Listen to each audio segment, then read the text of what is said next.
सबसे पहले आलोचना पाठ की 8 लाइंस में से पहली 2 लाइन का हम अर्थ समझते हैं कि इसमें 5 इंद्रिय के जो विषय है उनके नाम आए हैं, और ऐसा कहा गया है कि इन पंचेंद्रिय के विषयों को हमने बहुत बार सेवन किया गया है। तो पहले 5 इंद्रियां क्या होती हैं? स्पर्शन, रसना, घ्राण, चक्षु, कर्ण। ये सबको रिवाइज होता जाएगा कि ये 5 इंद्रियां होती है। इन इंद्रियों के विषय जो हमको इसमें भोग में उलझा के रखे हैं, क्योंकि ये 5 इंद्रियां तो मुनिराजों की भी होती हैं, श्रावक की भी होती हैं, और जब तक आप संसारिक अवस्था में हो तो अरिहंत भगवान की भी ये 5 इंद्रियां उनके भी हैं, आंख नाक कान उनको भी है, परंतु वो उलझे हुए नहीं है और हम उलझे हुए हैं। उलझना मतलब इन विषयों में, इनके विषयों में हम, पंच इंद्रियों के विषयों में हम डूबे हुए हैं। तो सबसे पहला रसना, मतलब इसकी लाइंस के अनुसार मत करिए, क्योंकि वो तो जो लिखने वाला पद्धति के आगे पीछे हो जाते। अपन को 5 इंद्रियों के विषय याद करना है। स्पर्शन, रसना, घ्राण, चक्षु और कान मतलब कर्ण। ये 5 इंद्रियों के विषयों का हे भगवान हमने बहुत बार सेवन किया है, बहु कर्म किए, बहुत सारे कर्म भी किए, और मन माने अपने मन मर्जी के कारण अपनी मन कह रहा है कि मुझे तो स्वादिष्ट खाना ही खाना है, उसमें खुशबू आएगी, अच्छा लगेगा तो ही खाऊंगा, या मुझे कान में जो अच्छे वचन बोलता है, मुझसे प्रिय वचन, उसी से बात करूंगा। जो ये मेरे विषय होते हैं, जो मुझसे अच्छे से बात नहीं करेगा उससे मैं भी बदतमीजी से बात करूंगा। तो ये बहु कर्म किए मैंने इन 5 इंद्रियों के विषयों में उलझ कर, और मैंने न्याय और अन्याय भी नहीं देखा कि अगर मुझे पसंद है कि मुझे ये वाला साड़ी पहननी है, अब वहां पे मेरे को जैसे मंदिर का प्रोग्राम है पर मुझे तो काली साड़ी पसंद है, तो मैं न्याय अन्याय नहीं देखूंगी। अपनी विषय वासना के कारण हम यहाँ पे भी नहीं देखते न्याय अन्याय। तो ऐसा कह रहे हैं कि बहुत पाप किए मैंने और न्याय अन्याय को भी मैंने नहीं देखा। क्यों? क्योंकि मैं इन पंच इंद्रिय विषयों में रमा हुआ। तो एग्जाम पर्पस से आपको 5 इंद्रियों के विषयों के नाम याद करने। स्पर्शन विषय, अब इसमें स्पर्शन इंद्रिय नहीं बोलेंगे, स्पर्शन इंद्रिय विषय। पंच इंद्रियों के विषय है ना, इंद्रिया तो सबको है, तो यहाँ पे विषय विषय लग जाएगा।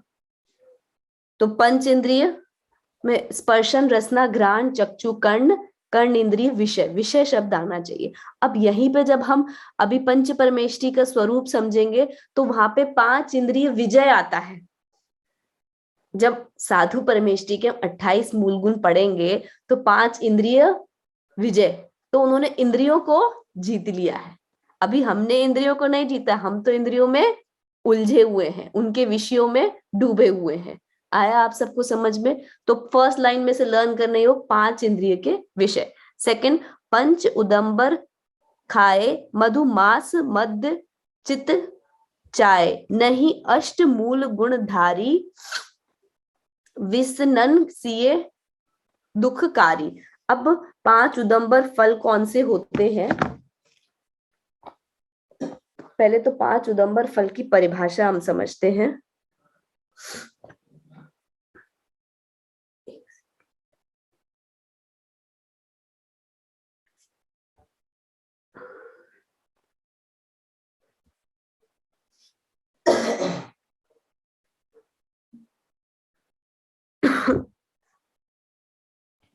कि जिनके मध्य में और अनेक सूक्ष्म त्रस जीव पाए जाते हैं, उन्हें कभी खाना नहीं चाहिए, ऐसे होते हैं उदंबर फल। तो उदंबर फल कौन से होते हैं? जिसमें अंदर में बहुत सूक्ष्म और त्रस प्रकार के जीव होते हैं, जिन्हें कभी जिनका कभी खाना नहीं चाहिए, ऐसे होते हैं उदंबर फल। तो 5 उदंबर फल कौन से होते हैं उसके नाम मैं आपको बताती हूँ। बड़का फल, पीपल, ऊमर, कटूमर और पाकर। ये 5 मैं अभी आपको ये नोट्स व्हाट्सएप के थ्रू ग्रुप पे सेंड कर दूंगी नाम के साथ। आप लोग अभी याद कर लीजिए 5 उदंबर फल। एक्चुअली इस लाइन में हमको अष्ट मूल गुण याद करने हैं कि अष्ट मूल गुण। नेक्स्ट लाइन में लिखा मध्य मास मधु चित्त चाय, नहीं अष्ट मूल गुण धारी, कि भगवान मैंने इन अष्ट मूल गुणों को धारण नहीं किया है और इनके विषयों के कारण मैं दुख प्राप्त कर रही हूँ, इनके विषयों में मैं रम रही हूँ। तो अष्टमूल गुण, एक सेकेंड,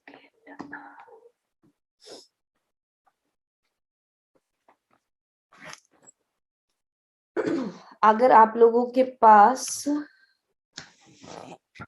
लेवल 3 की बुक होगी तो उसमें अष्टमूल गुण का ही एक चैप्टर दिया हुआ है।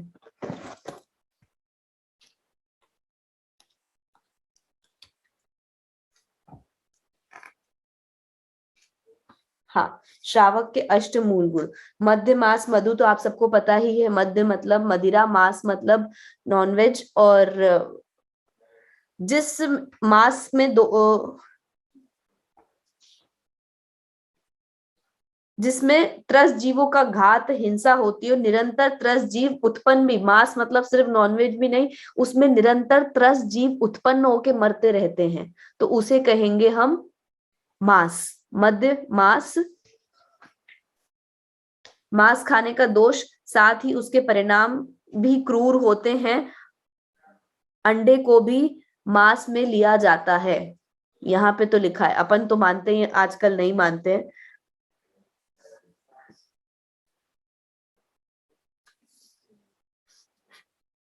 इतना डीप में नहीं जाना, इसमें तो बहुत डीप में दिया हुआ है। मांस महान अपवित्र पदार्थ, मधुमक्खियों का मल, अच्छा मधु किसे कहते हैं, मधुमक्खियों का मल, हिंसा, हिंसा भी होती है इसमें, अनेक प्रकार के त्रस्त जीवों का घात, निरंतर उत्पन्न होते मरते हैं, बड़ी छोटी मधुमक्खियां अनेक बच्चों को उसमें अंडे देती हैं, वहीं उनका मल भी होता है, उससे बनता है मधु।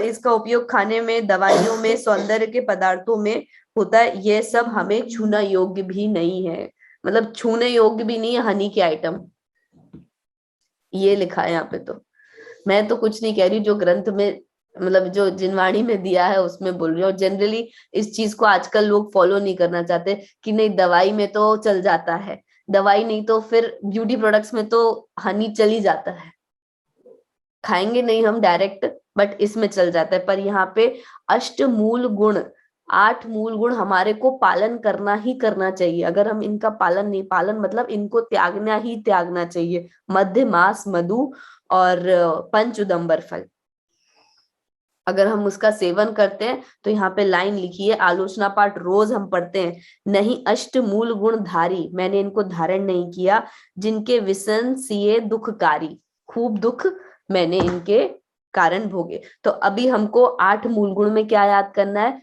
मध्य मास मधु और 5 उदंबर फल, उनके नाम याद करने पड़ेंगे एग्जाम पर्पज से। तो उनके नाम है बड़ का फल, पीपल, कटूमर, पाकर और बड़, पीपल, उमर, कटूमर, पाकर। यहाँ पे कटूमर को अंजीर भी, मतलब अंजीर, और जनरली ड्राई फ्रूट्स में अंजीर ले लेते हैं लोग। 5वां है पाकर, मैं एक बार फिर से बोलूंगी, बड़ का फल, पीपल, कटूमर, उमर और पाकर। बड़, एक तो बड़ा फल, बड़ का फल, उमर, कटूमर, पीपल और पाकर। पीपल के पत्ते, पीपल के पेड़, पीपल के पेड़ के नीचे छाया, वो सब तो हमको याद रहता है, तो बड़ और पीपल तो याद रह गया। उमर कटूमर भाई भाई, उमर फिर कटूमर, कटूमर को अंजीर भी कहते हैं। लास्ट इज पाकर। अब कौन सबसे रैंडम फर्स्ट ये 5 नाम याद बोल सकता है, जिसने अभी फटफट लिखे होंगे उसको तो याद हो जाएगा 5। हैंड रेज करिए, अब भी याद करना है हमको, आज भले ही जितना हो आज की क्लास में याद करना है आपको, फिर हफ्ते भर किसी को टाइम नहीं मिलेगा। चलिए, सबसे पहला हैंड रेस किसका हुआ मैं देख नहीं पाई, पर यहाँ सारिका जी को मैं अनम्यूट को ऑप्शन देती हूँ। आंटी, मैं जब तक आपको स्पॉटलाइट में करती हूँ, एक बार फट रिवाइज कर लो क्योंकि आपको सुनाने हैं। जी, मैंने आपको अनम्यूट का ऑप्शन दिया है आंटी, सारिका आंटी जी। हाँ बोलिए। बड़, देख के नहीं बोलना, अभी स्क्रीन पे देखना है, नीचे नहीं देखना है। नहीं मैं नहीं देख रही हूँ, मेरे को हाँ याद है। बोलिए। बड़, पीपल, पाकर, उमर और कटुमर।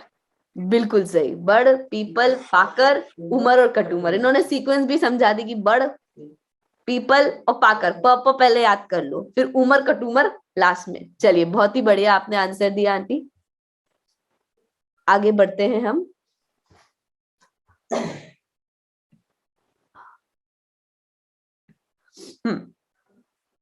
फिर द्वि 20 अभक्ष जिन गाए, सो भी निस दिन भुंजाए, कछु भेदा भेद न पायो, त्यों ज्यों त्यों करी उदर भरायो। मतलब 22 प्रकार के अभक्ष बताए हैं।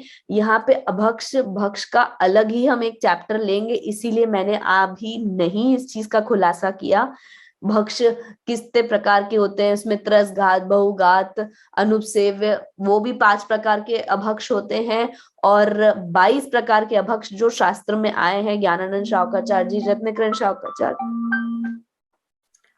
तो उसमें से मेरी गलती हो गई। मेरा होमवर्क था कि मैं 22 प्रकार के अभक्ष के नाम जब क्लास में आप लोगों को पढ़ाए थे तब तो मैंने निकाल के रखे थे, वो आज मुझसे वो लिखे हुए कहाँ है, मेरे से मिस हो गए। बट नेक्स्ट क्लास में मैं फिर से आप लोगों के आगे 22 प्रकार के अभक्ष के नाम बोलूंगी, जिसमें मुझे जहां तक याद आ रहा है थोड़ा बहुत ओला, बारिश का ओला होता है, बासी खाना होता है, और बैंगन होता है, और बहुबीजा होता है। ऐसे बहुत सारे 22 प्रकार के अभक्ष हैं। उनको हमको क्लास में इसीलिए पढ़ने हैं क्योंकि एग्जाम में आएंगे। आप 22 के नाम 4-5 बार रीड करोगे ना, तो 4 में से ऑप्शन टिक करने में आसान होगा। एप्पल दे देंगे, एक अनार दे देंगे, साथ में अगर ओला लिखा है तो आपको पता ना कि वो एक अभक्ष है। मतलब ऐसे रटना जरूरी नहीं है, किसी को लर्न हो जाए पूरे 22 प्रकार के अभक्ष तो बहुत ही अच्छी बात है, बट आपको 4-5 बार उसकी थरह रीडिंग करनी पड़ेगी, जिससे कि एग्जाम में आपको आसानी से टिक करने में आ जाए। आप लोगों को समझ में आया? आज तो मैं नई 22 प्रकार के अभक्ष के नाम लिख पाई हूँ, नेक्स्ट क्लास में आप लोगों को वो मैं एक बार क्लास में लूंगी, ठीक है? तो ये 22 प्रकार के अभक्ष हमने दिन रात, दिन ना देखा चाहे रात नहीं देखी, पर ये सब अभक्ष का हमने सेवन किया। कुछ भेद और अभेद नहीं किया कि ये खाने योग्य है, नहीं खाने योग्य, बस खाया। और ज्यों त्यों जैसे तैसे क्यों किया? क्योंकि उधर मतलब पेट, उस पेट को भराने के लिए हमने, उस पेट की विषय वासना को पूर्ण करने के लिए ये 22 प्रकार के अभक्ष का सेवन किया। तो यहाँ पे लिख लीजिए कि इस पॉइंट में आपको 22 प्रकार के अभक्ष एग्जाम पॉइंट ऑफ व्यू से पढ़ना है।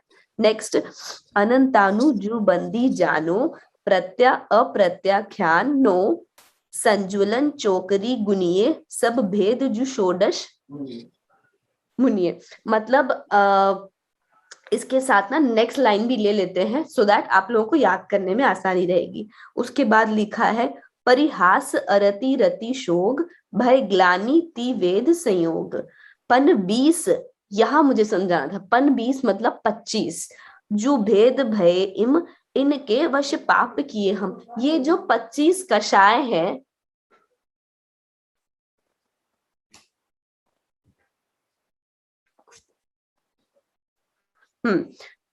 25 भेद, 25 भेद जो है कषाय के, इन 25 भेदों को हमको याद करना है। तो 25 भेद कैसे किए हैं? तो आपको 2 बाइफर्गेशन करना है, 16 और 9। सब लोग ध्यान रखिए, 16 और 9। तो 16 कषाय दर्शन मोह की होती है, चारित्र मोह की होती है। ये 9 कषाय। अभी दर्शन मोह चारित्र मोह समझ में आए तो ठीक, नहीं आए तो कोई बात नहीं। जो पढ़ने योग्य है, इंपॉर्टेंट, इस 16 और 9। तो 16 कौन सी कषाय है? दर्शन मोह मतलब अंतरंग की वो कषाय होती है। और जो हास्य रति रति कषाय है, जो 9 कषाय, वो बहिरंग की, जो चारित्र में हमको फॉलो करने में, हमारे आचरण में दिखाई देती कि ये कषाय हम कर लेते हैं। तो 16 और 9, तो याद कर लीजिए 25 कषाय को हमको क्या बाइफरगेट किया हमने? हमने आज तक 4 कषाय सुनी थी, क्रोध, मान, माया और लोभ। क्रोध, मान, माया और लोभ, ये कषाय हम सब ने सुनी थी। परंतु ये आलोचना पाठ में 25 कषाय भी आई हैं। तो कैसी है ये 25 कषाय? तो उनको पहले 2 हिस्सों में विभाजित किया है, 16 कषाय और 9 कषाय। तो 9 कषाय कौन सी? पहले वो पढ़ लेते हैं जो सरल है। नेक्स्ट लाइन में लिखिए, परिहास अरति रति शोभ भय ग्लानि तिवेद संयोग मतलब परिहास मतलब हास्य, अरति मतलब अरति रति, शोक भय, ग्लानि मतलब जुगुप्सा, तिवेद मतलब स्त्री वेद, पुरुष वेद, नपुंसक वेद। अभी इन्हें याद करने के लिए समझते हैं कि हास्य, अब सोच लीजिए हास्य भी एक कषाय है, ज्यादा हंसना, हंसी उड़ाना, जबरदस्ती बैठे फालतू हंसते रहना, क्योंकि ये अगर हम आचरण अपना उच्च करते चलेंगे, मुनिराजों की दृष्टि में उन तक हमको पहुंचना है, तो उनके हिसाब से तो ये भी कषाय है। आपको लगेगा हंसना कोई कषाय, तो हाँ है। हास्य, फिर अरति करना, रोना, रति मतलब राग करना, शोक मतलब किसी चीज के लिए बैठ के इतना दुखी होना, इतना लोगों को परेशान करना एक ही बात पे, यार मेरे साथ ऐसा हो गया, यार मेरे साथ ऐसा हो गया, यार उसी बात को बार बार चिंतन करके खुद भी दुखी होना, दूसरों को भी दुखी करना। भय, किसी चीज का डर लगे रहना बार बार। ग्लानि मतलब कैसा है उसका, मतलब उनके तो कपड़ों में से बदबू आती है, उनके घर के अंदर जाओ तो किचन ऐसा सड़ा हुआ है, आपको क्या करना। हम ये बात बोल के हम तो पाप कर लेते हैं, हमको ग्लानि आती है। वो जिसका जैसा जाने, हमें अपनी अंतरंग सुरक्षा मतलब हमें अपना आचरण सुधार के रखना चाहिए, किसी और का बोलना भी गलत है। हास्य, रति, अरति। तो अब याद करते हैं 9 कषाय, ठीक है। सबसे पहले हास्य, फिर रति, फिर अरति।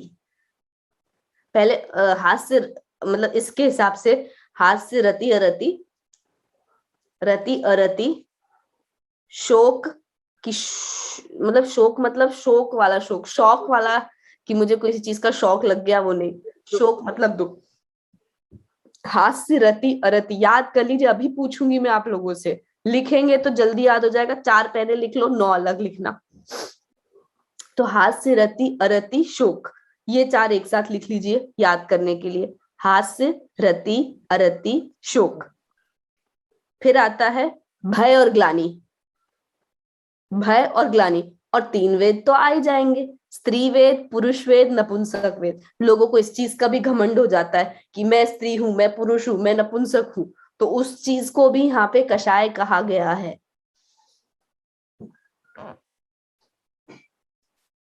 किसी किसी जैसे स्त्रियों को तो होता ही होगा कि हम सब काम कर सकते हैं, तो ऐसे पुरुषों को भी होता है। तो यहाँ पे बताया गया कि वो भी 9 प्रकार की कषाय है। फिर से याद करेंगे, हास्य, रति, अरति, शोक, ये 4 एक साथ याद हो गए। हास्य, रति, अरति, शोक, बस। फिर भय और ग्लानि अलग, वो 5 याद करेंगे जब, भय, ग्लानि और स्त्री वेद, पुरुष वेद और नपुंसक वेद। 25 कषाय पढ़ रहे थे हम, 25 कषाय आलोचना पाठ में आई है, तो उसमें 16 कषाय बाद में याद करेंगे, पहले 9 कषाय। 9 कषाय कौन सी हैं? फिर से हास्य, रति, अरति, शोक, भय, ग्लानि, स्त्रीवेद, पुरुष वेद और नपुंसक वेद। टी-वेद बोल लीजिए या ऐसा, अब कौन सबसे पहले बोल के बताएगा? 4 अलग याद करोगे तो फट याद हो जाएगा। क्या मैं इस बार किसी ऐसे से पूछूं जिसने हैंड रेज नहीं किया हो? तो एटलीस्ट ट्राई करके देखिए कितना बोल पाते हैं। जिन लोगों के हैंड रेज नहीं है उनमें से किसी से पूछती हूँ। नीचे देख के अगर किसी ने लिख रहे हो तो आप लोग जल्दी जल्दी से रिवाइज कर लीजिए। मैं कोई ऐसा व्यक्ति चाहूंगी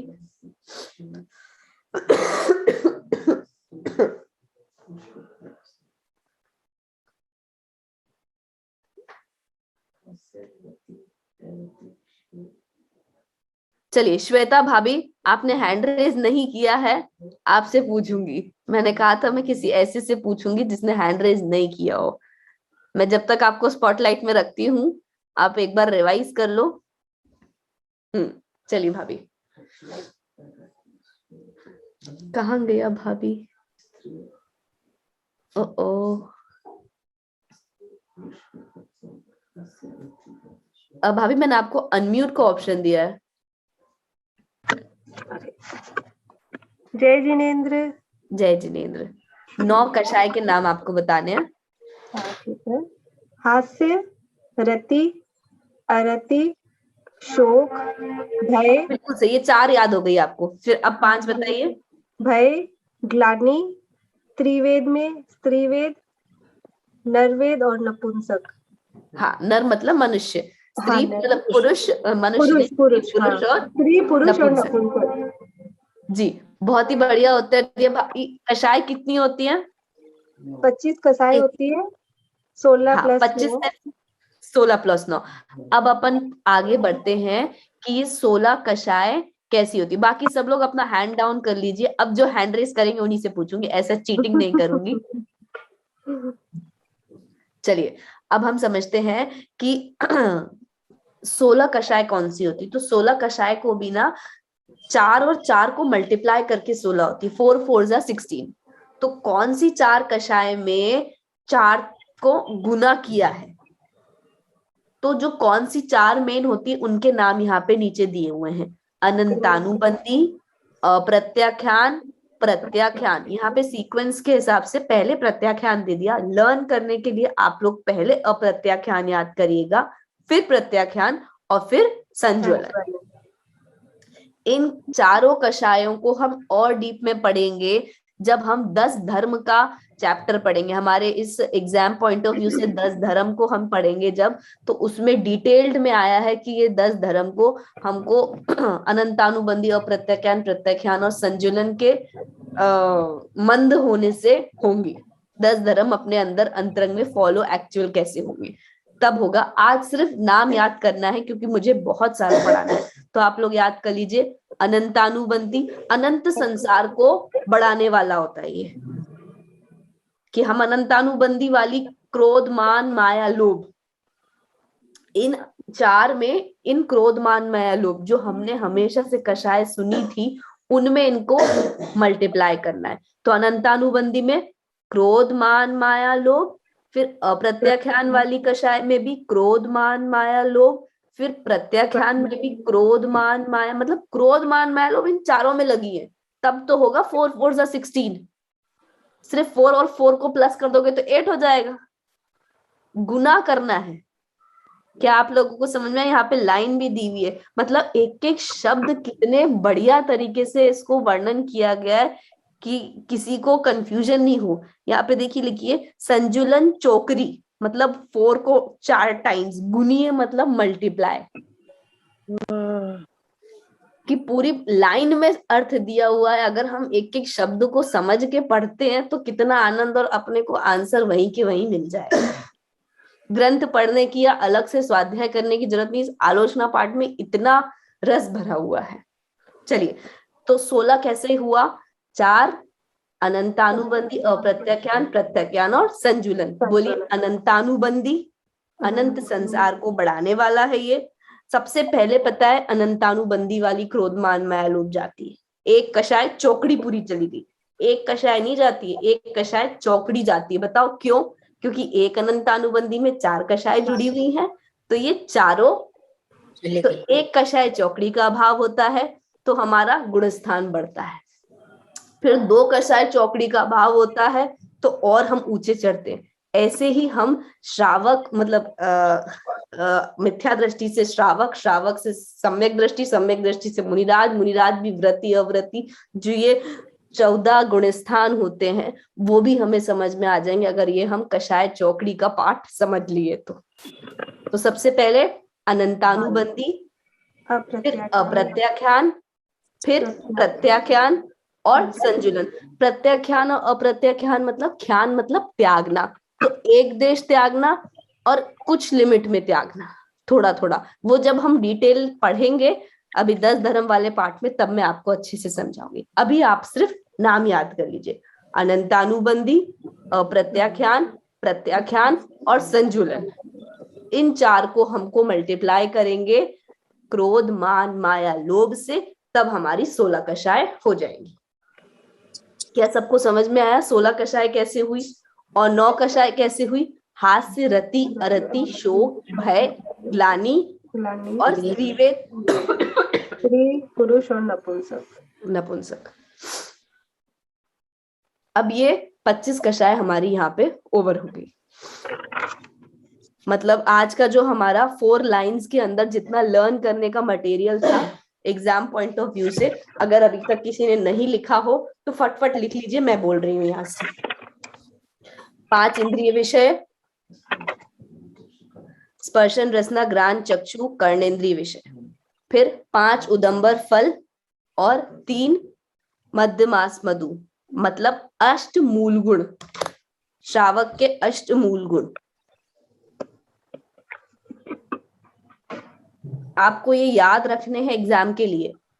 फिर 22 प्रकार के अभक्ष, जिसके नाम मैं नेक्स्ट आपको याद कराऊंगी। 5 उदंबर फल में बड़का फल, पीपल और पाकर, प। फिर उमर और कटुम्बर। क्या आपको यहां तक सब याद हो गया है? फिर आती है 25 कषाय, जिसमें 16 और 9। 16 कषाय अनंतानुबंधी अप्रत्यज्ञान प्रत्यज्ञान संजुलन वाली, क्रोध मान माया लोभ को मल्टीप्लाई करेंगे तब। फिर 9 कषाय जो बचती है हमारी, हास्य रति अरति शोक भय जुगुप्सा, या फिर ग्लानि भी कह सकते हैं, कहीं कहीं ग्रंथों में जुगुप्सा भी लिखा है। स्त्री वेद, पुरुष वेद और नपुंसक वेद। इस प्रकार अभी तक की हमारी पढ़ाई आलोचना पाठ की 5 लाइंस की अब हो गई है।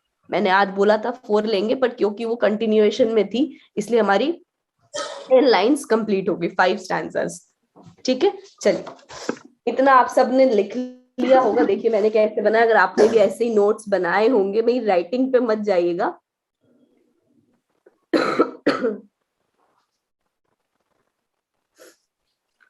आप लोग भी अपनी एक बार कॉपी दिखा दीजिए, तो जो लोग बैठे होंगे वो देख रहे होंगे कि हाँ यार, हम तो सिर्फ रजाई में हाथ डाल के बैठे हुए, लोगों ने लिखा भी है।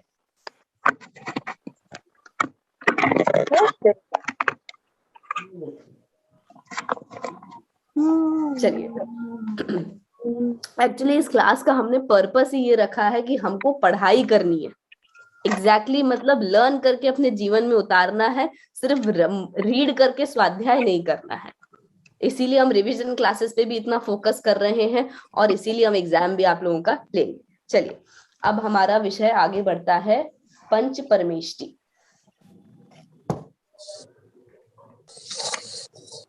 थोड़ा सा स्पीड करेंगे बिकॉज आज हमको 3 परमेष्टि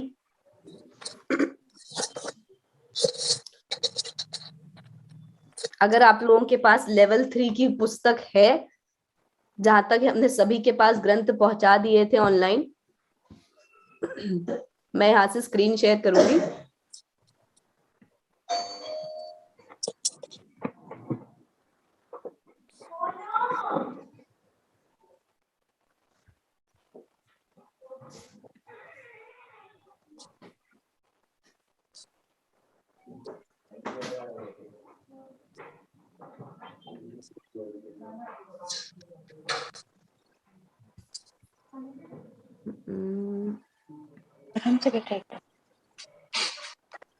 क्या आप लोगों को स्क्रीन दिख रही है? अगर आप लोगों को स्क्रीन दिख रही है तो प्लीज थंब दिखा दीजिए, ऐसे मुझे समझ में आ जाएगा कि आप लोगों को दिखाई दे रहा है।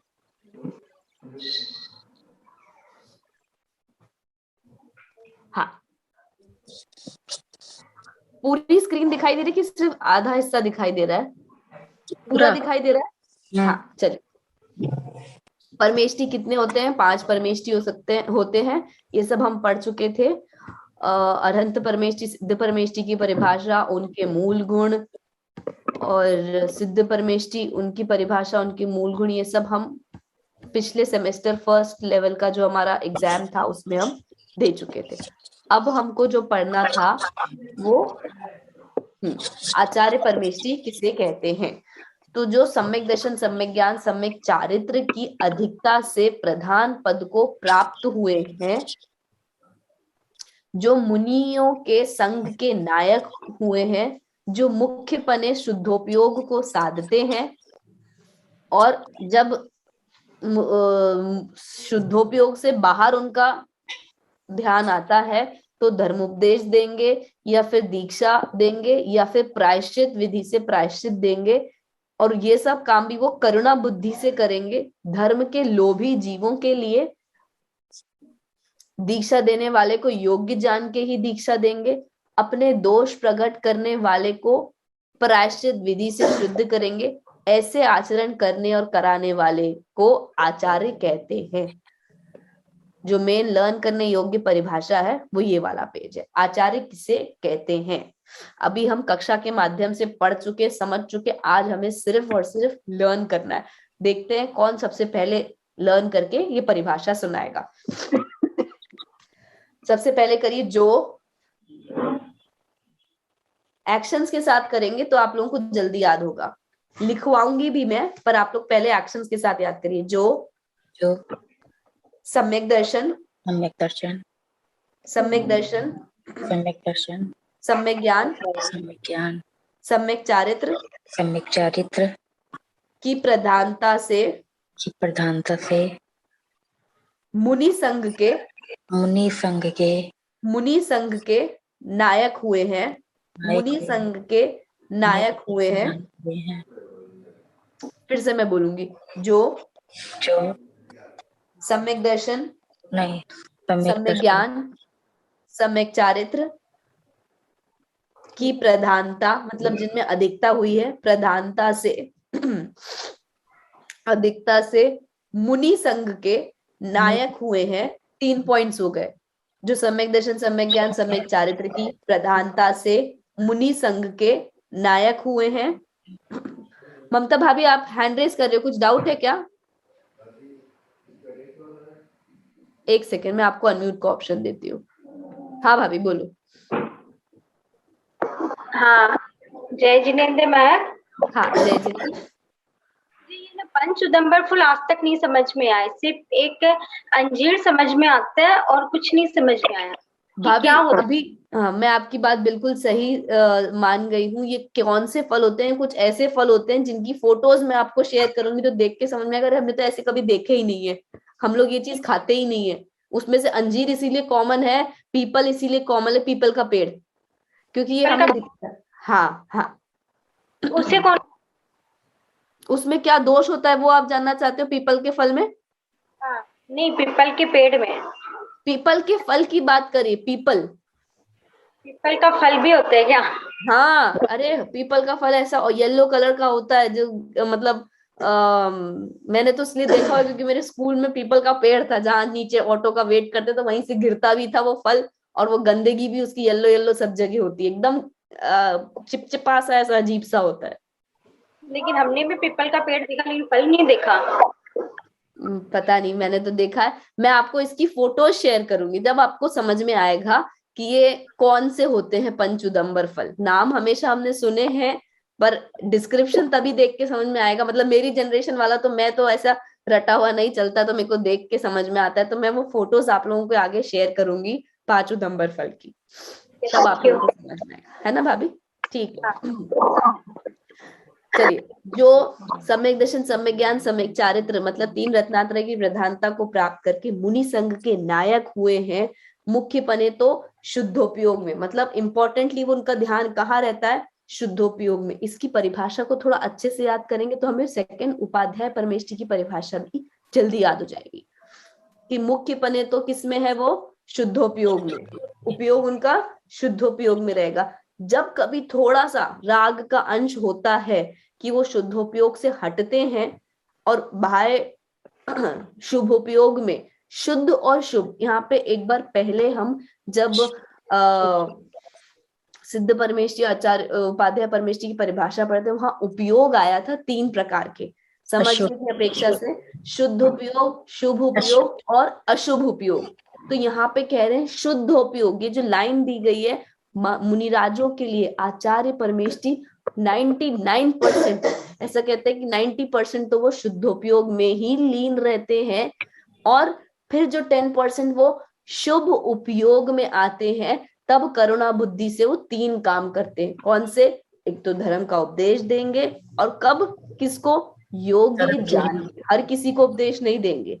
फिर दीक्षा भी देंगे, तो किसको? योग्य जान के दीक्षा देंगे, और अपने दोषों को प्रकट करने वाले को प्रायश्चित विधि से शुद्ध कराएंगे। 3 कार्य करेंगे, एक तो धर्मोपदेश देंगे, दूसरा दीक्षा देंगे, और तीसरा दोषों को शुद्ध करेंगे। जो दोष हुए हैं उनको शुद्ध कराएंगे, प्रायश्चित विधि से प्रायश्चित देंगे कुछ। ये 3 कार्य मुख्यपने से तो शुद्धोपयोग में लीन होते हैं। उसके अलावा कभी करुणा बुद्धि, मतलब जब उनकी बहुत अंदर से करुणा आती है तब ऐसे आचरण करने कराने वाले को आचार्य परमेष्टि कहते हैं। चलिए इसकी परिभाषा यहाँ समाप्त होती है। फिर आचार्य परमेष्टि के मूल गुण जो हमको मेन याद करने हैं। कौन बोल सकता है जल्दी से इस परिभाषा को आचार्य परमेष्टि की?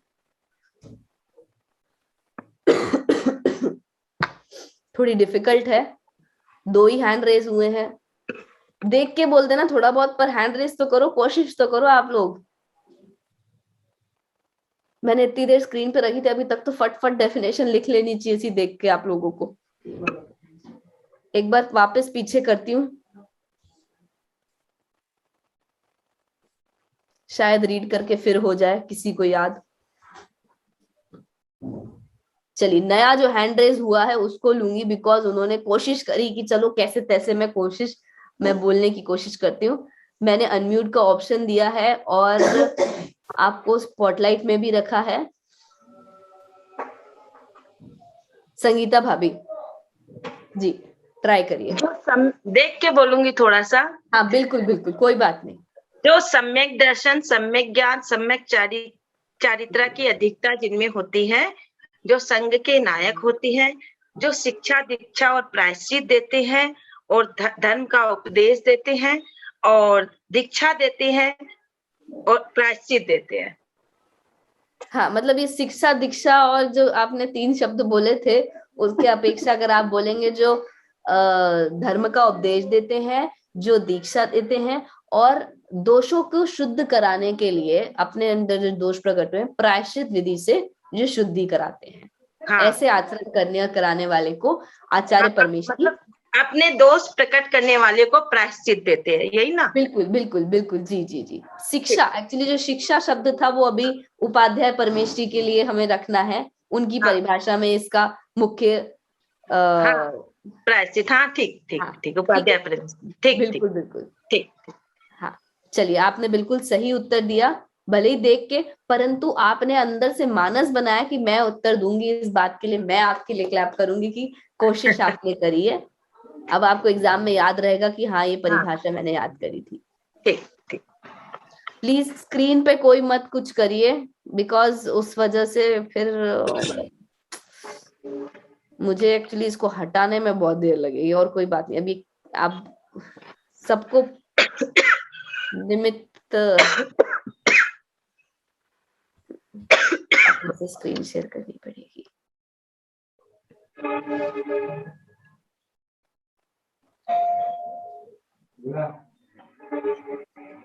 हाँ चलिए, अब आचार्य परमेष्टि के जो 36 मूल गुण है हमें इन्हें मेन याद करने हैं। तो याद करते हैं 10, फिर 10 के बाद 5, 5 के बाद 12, 12 के बाद 6, 6 का आधा 3, ऐसे याद करेंगे। 10 का आधा 5, 12 का आधा 6 और 6 का आधा 3, ऐसे काउंटिंग याद करेंगे तब हमारे 36 मूल गुण हो जाएंगे। अब 10 धर्म के, 5 आचार, 12 तप, 3 गुप्ती और 6 आवश्यक।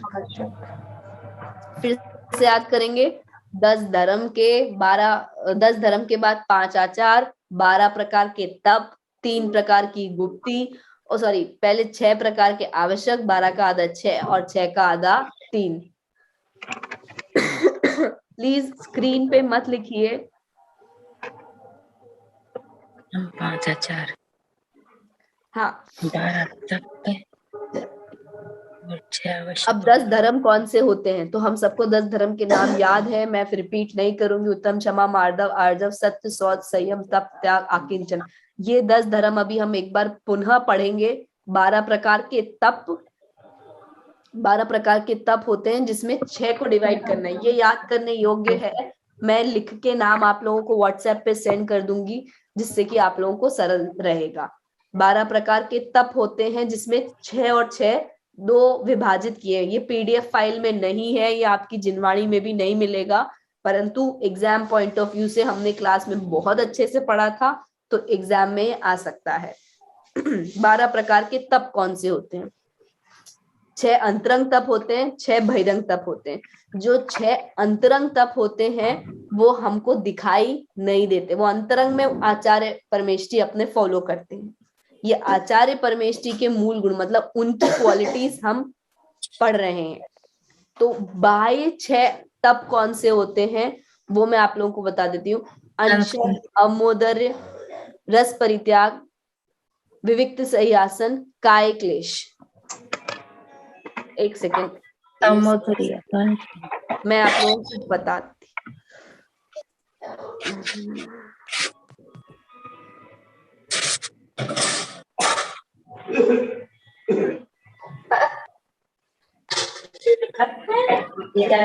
नहीं नहीं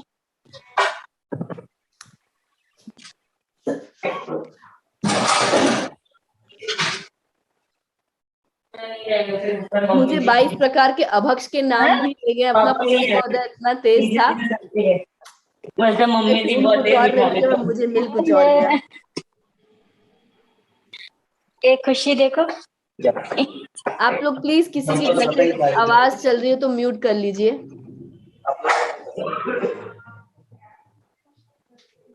मैं म्यूट ऑल कर देती हूँ।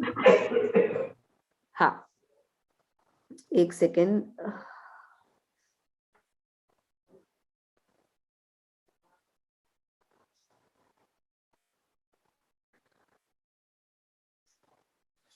बारह प्रकार के तप: अनशन, अवमोदर्य, वृत्ति परिसंख्यान, रस परित्याग, विविक्त सह्यासन और काय क्लेश। अभी सिंपल भाषा में इनको पढ़ने की कोशिश करेंगे। अनशन मतलब भूखा प्यासा रहना ही नहीं होता। अपनी पंच परमेष्ठियों के स्वरूप को समझ रहे हैं हम, तो आचार्य परमेष्ठि का अनशन तो भी अदर कास्ट वाले भी कर लेते हैं कि वो भैया बिल्कुल भूखे पैसे बैठे हैं कि कुछ नहीं खाएंगे, निर्जल रखेंगे। यहाँ पे आत्मा की शुद्धि की बात की गई है, तो अपनी आत्मा को अंतरंग में लगाना और बाह्य में कुछ ना आहार, 4 प्रकार के जो खाद्य, पेय, ले और स्वाद। खाद्य मतलब खाने का नहीं, पेय मतलब पीने का कुछ नहीं, ले मतलब लगाएंगे भी नहीं, चटनी आदि जो मतलब जो क्रीम वगैरह वो भी, और स्वाद मतलब इलायची, सौंफ, जो स्वाद वाली चीजें होती हैं उनका भी त्याग। तो 4 प्रकार के आहार का त्याग को अनशन कहते हैं। साथ में अंतरंग की शुद्धि भी होनी जरूरी है। फिर अवमोदर्य, अवमोदर्य को उन्मोदर्य भी कहते हैं। उन मतलब कम और मोदर्य मतलब भूख, मतलब भूख से कम खाना, अवमोदर्य। वृत्ति परिसंख्यान की कोई सी अटपटी वो ले लेना, प्रतिज्ञा कि आज खाने में मेरे को जितनी बार जो परोसेगा मैं खाती जाऊंगी, जब तक मुझे कोई परोसना बंद नहीं करेगा मैं खाती जाऊंगी। या मैंने थाली पे लेके बैठ गई ये प्रतिज्ञा अटपटी कि जितना मेरे को एक बार में देंगे थाली में मैं उतना ही खाऊंगी, पुनः वापस नहीं लूंगी। अब भले 2 फल के आ जाए, 1 सब्जी आ जाए या जितना आ जाए। या थाली में मैं लाल रंग का कुछ नहीं खाऊंगा कि भाई टमाटर हो, ऐसा कुछ, ऐसी अटपटी प्रतिज्ञा। या लेते समय अगर कोई ने मुझसे चिल्ला के बात कर ली तो मैं नहीं खाऊंगी, ऐसी अटपटी मुनिराज तो प्रतिज्ञा लेते हैं। हमें भी अपने आचरण में अगर हम करें ऐसा आहार तो अच्छा ही है। फिर रस परित्याग, रस मतलब 6 रस होते हैं, आप सबको उन रसों के नाम याद है, उनका परित्याग। तो एग्जाम में प्रश्न कैसे आ सकता है, 6 रस के त्यागी वाले तप को कौन सा तप कहते हैं? तब हमको याद रखना है कि रस परित्याग। अटपटी प्रतिज्ञा भोजन में ले ले, उसको क्या कहते हैं? वृत्ति परिसंख्यान। ऐसा प्रश्न बन के आ सकता है। फिर विविक्त सह्यासन मतलब एक ही आसन में करवट लेके सोना, या एक ही आसन में खाना, या अकेले बैठना, जो मुनिराज लोग करते हैं कि हम ध्यानस्थ अवस्था में रहेंगे तो फिर हम अकेले एकल कहीं पे, आज भाई 4 घंटे 12 बजे से एक बार का सुबह आहार कर लिया, फिर शाम तक अकेले रहेंगे, आत्म साधना में लीन रहने की कोशिश करेंगे, तो उसके लिए सही आसन, विविक्त सही आसन। फिर काय क्लेश, काय क्लेश मतलब अपने शरीर को काय को क्लेश पहुंचाना। जैसे गर्मी के दिनों में पंखा नहीं चलाना, सर्दी के दिनों में स्वेटर नहीं पहनना, या मंदिर में जाएंगे तो स्वेटर या शॉल नहीं लेंगे, ऐसी प्रतिज्ञा। काय को क्लेश कराना, बहुत सर्दी होगी तो भी, तो ये मुनिराजों की अपेक्षा से है। हम भी इनको अपनी अपेक्षा से लगा सकते हैं कि गर्मी में हम एसी ना चलाएं, सर्दी में हम हीटर ना चलाएं, एटलीस्ट अष्टमी चतुर्दशी के दिन तो हम कर ही सकते हैं। आप लोगों को समझ में आया काय क्लेश? मुनिराजों की अपेक्षा तो वो जो लाइन आती है, वो बहुत गर्मी में बैठ गए तपस्या करने, और बहुत सर्दी में तरुतल वर्षा, जो वो लाइंस आती है, अगर आप लोगों को याद होगा, मुझे याद नहीं आ रही लाइन, मतलब याद आ रही है पर एग्जैक्ट नहीं बोल पा रही हूँ। तरुतल वर्षा, मतलब आप समझ जाइए वो जो लाइंस होती हैं, केवल रवि किरणों वाली पूजा की जयमाला में बहुत अच्छे से इसका अंत में वर्णन दिया हुआ है। चलिए, तो ये बाह्य प्रकार के तप थे। अनशन, एक्शंस के साथ याद करेंगे। अनशन, अवमोदर्य, मतलब पेट पे हाथ रख लीजिए भूख से कम। अनशन, अवमोदर्य, वृत्ति परिसंख्यान, कुछ भी प्रतिज्ञा अटपटी ले लो, वृत्ति परिसंख्यान। अनशन, अवमोदर्य, वृत्ति परिसंख्यान। विविक्त सय्यासन, अकेले जाके ध्यान करने की कोशिश करेंगे। विविक्त, एक ही आसन, विविक्त सय्यासन। रस परित्याग, रस परित्याग, रस या फिर 6 प्रकार के रस का त्याग। विविक्त सय्यासन, रस परित्याग और काय क्लेश, काय क्लेश। फिर से मैं करूंगी एक्शंस, उसके बाद तुरंत जो हैंड रेस करेगा उसको दे देंगे आंसर करने के लिए, बिकॉज समय हमारा बिल्कुल भाग रहा है। सबसे पहला क्या था? अनशन, अवमोदर, विविक्त सय्यासन, नहीं, वृत्ति परिसंख्यान, वृत्ति परिसंख्यान, रस परित्याग, विविक्त सय्यासन, अकेले जाके ध्यान करने की कोशिश करें, और काय क्लेश। ये 6 प्रकार के बहिरंग तप हैं जो दिखाई देंगे आचार्य परमेष्ठी अगर इनको फॉलो करेंगे। कौन बोलेगा इन 6 प्रकार के बहिरंग तप को?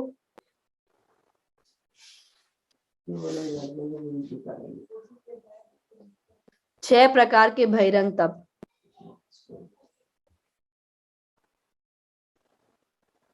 नया कोई हैंड रेस करिए। अंजू बोहरा जी, भाभी आप, अंजू भाभी आप ट्राई करोगे क्या? आपका वीडियो कैमरा बंद है पर आपका हैंड रेज है।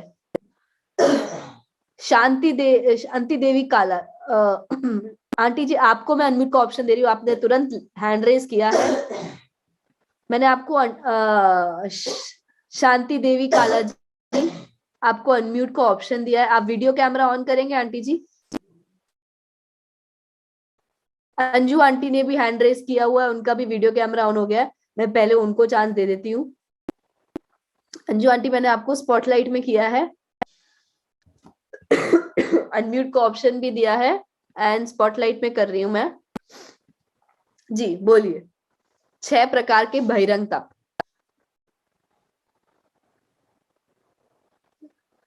आपको अपने आप को पहले अनम्यूट,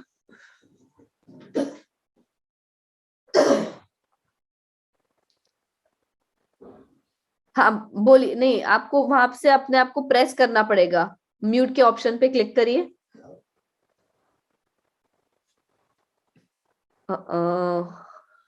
चलिए, तब तक फूलमाला आंटी हमारे संगठन की अध्यक्ष, जिनके निमित्त से, जिनके पूरी टीम के निमित्त से आज ये ज्ञानवर्धक कक्षा चल रही है, फूलमाला जी पाटनी आंटी, मैंने आपको अनम्यूट का ऑप्शन दिया, स्पॉटलाइट में भी किया है। आप वहां से 6, ये मेरा म्यूट करो ना, म्यूट।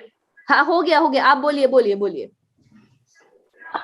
अनशन, हाँ, अवमोदर्य, हाँ, व्रत परिसंख्यान, हाँ, रस परित्याग, हाँ, विविक्त सय्यासन, हाँ। काय क्लेश। बहुत ही बढ़िया आंटी, आपने एकदम सही उत्तर दिया है।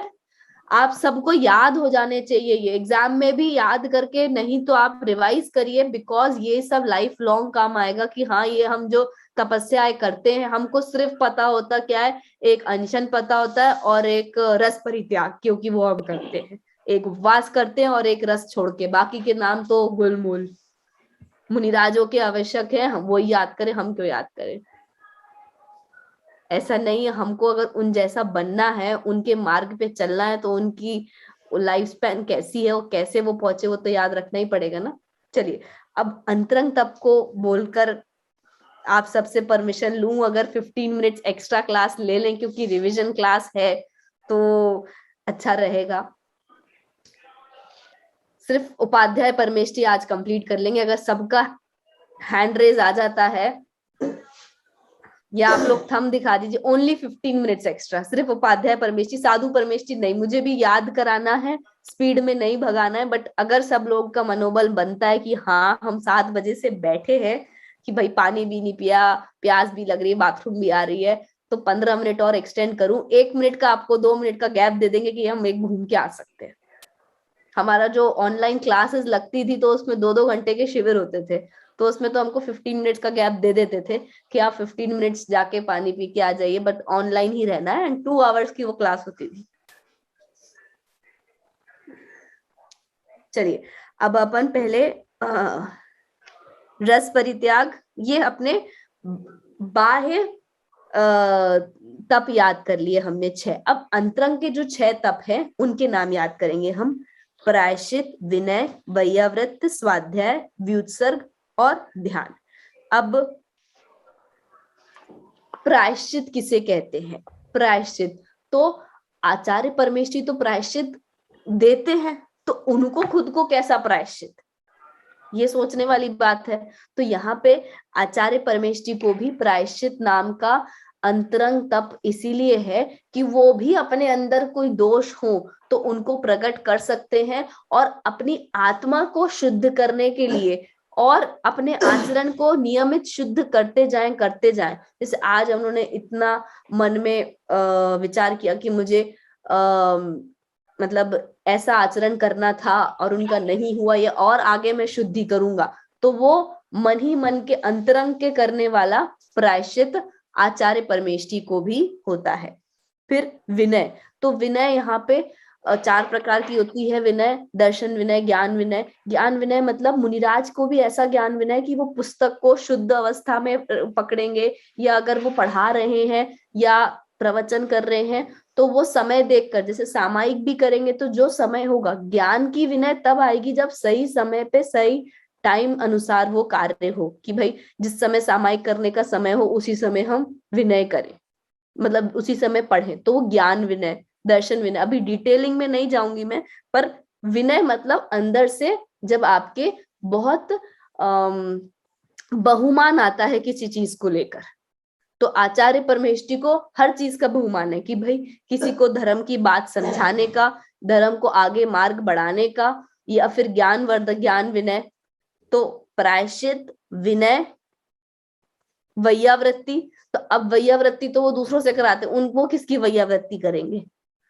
तो अपनी आत्मा, यहाँ पे हर जगह आत्मा शब्द लगेगा, क्योंकि ये आचार्य परमेष्टि के 36 मूल गुण हैं, कि अपनी आत्मा को शुद्ध करने के लिए उनको विचारने योग्य वैयावृत्ति करेंगे, कि हम कैसे अपने और शुद्धोपयोग में लीन हो सकते हैं। स्वाध्याय 5 प्रकार का होता है। स्वाध्याय वाचना, प्रश्न, अनुप्रेक्षा, हमने वो भी याद किया है कक्षा के माध्यम से। अभी जब स्वाध्याय नाम का अंग आएगा उपाध्याय परमेष्टि, साधु परमेष्टि के उसमें, तब और अच्छे से हम इसको डिटेल में समझेंगे। प्रायश्चित, विनय, वैयावृत, स्वाध्याय, व्युत्सर्ग और ध्यान। व्युत्सर्ग मतलब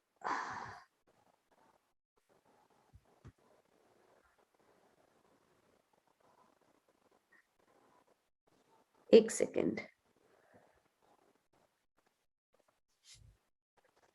व्युत्सर्ग मतलब अहंकार और महंकार, मतलब अपने आप से लेकर कि मैं अपने ऊपर घमंड नहीं करूंगा। मतलब आचार्य परमेष्टि को कि भाई इन आचार्य की बहुत प्रचना हो रही है, कि भाई आचार्य विद्यासागर महाराज की बहुत सब लोग उनकी इतना गुणगान करते, तो उनको खुद से उस बात का अहंकार नहीं हो जाए, ममकार नहीं हो जाए, मेरे को मेरे शरीर के प्रति ममत्व है या मेरे नाम के प्रति ममत्व है, तो अहंकार ममकार का भी उनको त्याग रहता है। इसीलिए वो व्युत्सर्ग नाम का तप अंतरंग में फॉलो करते हैं। तो आप व्युत्सर्ग में लिख लीजिए, अहंकार ममकार का भी त्याग होता है। लास्ट है ध्यान। तो आचार्य परमेष्ठी को ध्यान 4 प्रकार के होते हैं। अभी आपको और हमें आर्त ध्यान और रौद्र ध्यान हमेशा होता रहता है। आर्त ध्यान और रौद्र मतलब गुस्सा करना, आर्त ध्यान मतलब ये हिंसा करके ये कमा लूं, ये विषय वासना ये कर लूं, संयोग वियोग मिले तो अच्छी बात, नहीं मिले तो रोना आ जाए, जो इष्ट वस्तु चाहिए। अभी उस पे डिटेल में नहीं जाएंगे 4 प्रकार के ध्यान कौन से होते हैं। तो आर्त ध्यान, रौद्र ध्यान, धर्म ध्यान और शुक्ल ध्यान। तो मुनिराजों को ध्यान आर्त ध्यान और रौद्र ध्यान तो उन्हें होते नहीं, उन्हें होते हैं धर्म ध्यान और शुक्ल ध्यान। यहाँ पे मुख्य पने से शुक्ल ध्यान की बात की गई है कि मुनिराज को शुक्ल ध्यान में अंतरंग सबसे इंपॉर्टेंट नाम का तप है।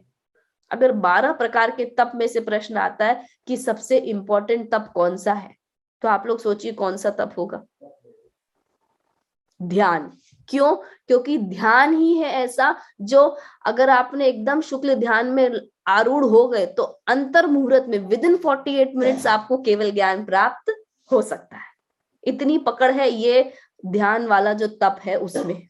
बाप कितना ही अंचल अमोदर रस परित्याग विविध संयासन काय क्लेश सब कर लो, पर आपको कोई तुरंत अंतरलंग में लीन होके केवल ज्ञानी नहीं बना सकता। ये ध्यान नाम का तप ही एक ऐसा है जो आपको वहां तक पहुंचा सकता है। आया आप सबको समझ में?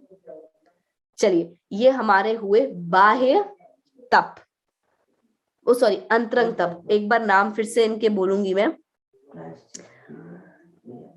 प्रायश्चित नहीं, प्रायश्चित तो विनय में आती है, विनय, प्रायश्चित, विनय। याद करने के लिए मेरे को खुद भी एक्शंस याद नहीं आ रहे थे। प्रायश्चित, विनय, वैयावृत्ति, स्वाध्याय, व्युत्सर्ग, अहंकार महंकार नहीं होना है, व्युत्सर्ग और ध्यान। ध्यान तो ऐसा ही कर लो जो याद हमेशा रहता है।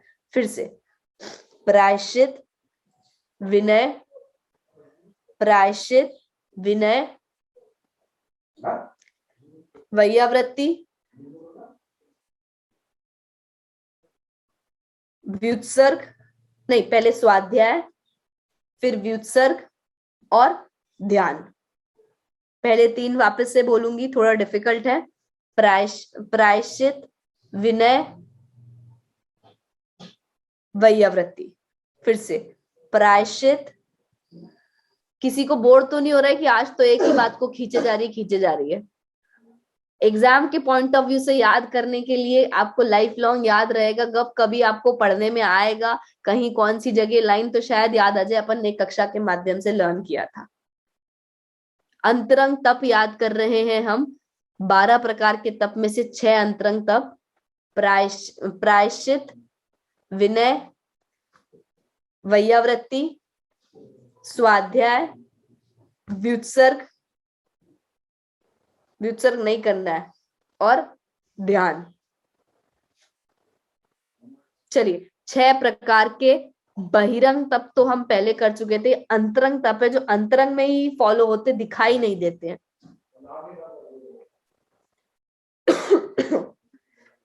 कौन हैंड रेस करेगा?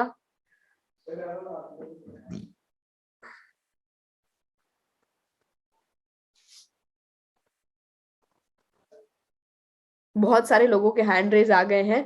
रश्मि भाभी, मैं आपको मैं आपको अनम्यूट का ऑप्शन दे रही हूँ एंड स्पॉटलाइट में कर रही हूँ।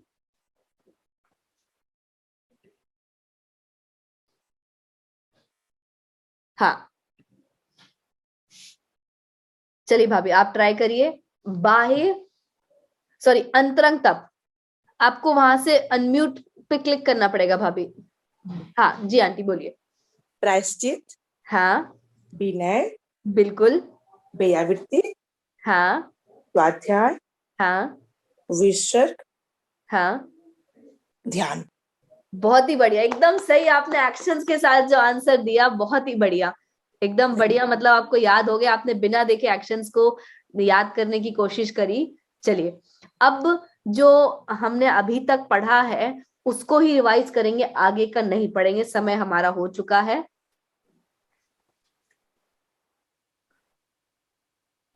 एक सेकेंड।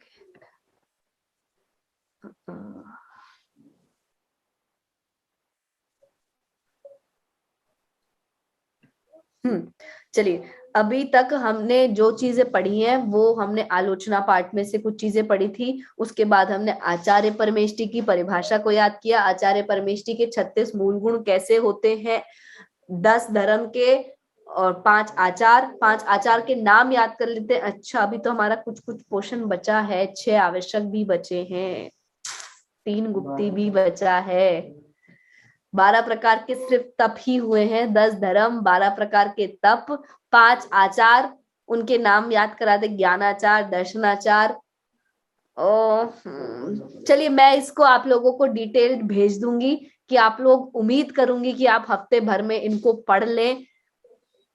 6 प्रकार के आवश्यक एक और बार अभी आएंगे उपाध्याय पर साधु परमेष्टि में, तब याद कर लेंगे। मुनिराजों के 6 आवश्यक कौन से होते हैं, समता साधना, समता वंदना, स्तुति, स्वाध्याय, ध्यान, ये हाँ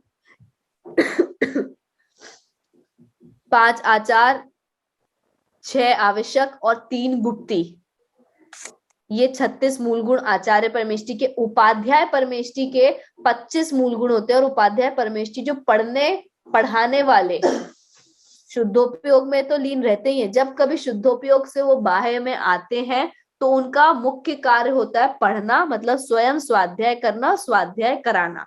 एक इंपॉर्टेंट बात उपाध्याय परमेष्टि में ये होती है कि आचार्य तो बहुत मिल जाएंगे।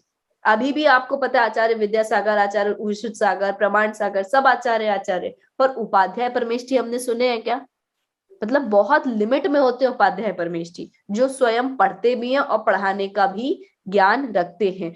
तो जिनको द्वादशांग का ज्ञान होता है, मतलब वो पूरा द्वादश मतलब पूरा 12 अंगों का ज्ञान होगा। तो अभी तो किसी को 12 अंग का ज्ञान होता ही नहीं है पंचम काल में। तो अभी होता है 11 अंग और 14 पूर्व, 11 अंग 14 पूर्व। तो इसीलिए 11 + 14 को कहेंगे 25 मूल गुण, 25 गुण होते हैं उपाध्याय परमेष्टि के। साधु परमेष्टि की हम नेक्स्ट क्लास में करेंगे। आज उपाध्याय परमेष्टि की परिभाषा आप लोगों का होमवर्क है, समय समाप्त हो चुका है। रिवाइज करने के लिए स्वयं पढ़ने पढ़ाने वाले द्वादशांग के पाठी उपाध्याय परमेष्टि कहलाते, पर अभी पंचम काल में द्वादशांग के पाठी नहीं है, इसीलिए 11 अंग 14 पूर्व के धारी 11 अंग के नाम ये याद जरूर हमको करने हैं कि 12 अंग के नाम क्या होते हैं। मैं अभी आप लोगों को एक बार रीड करके बताती हूँ।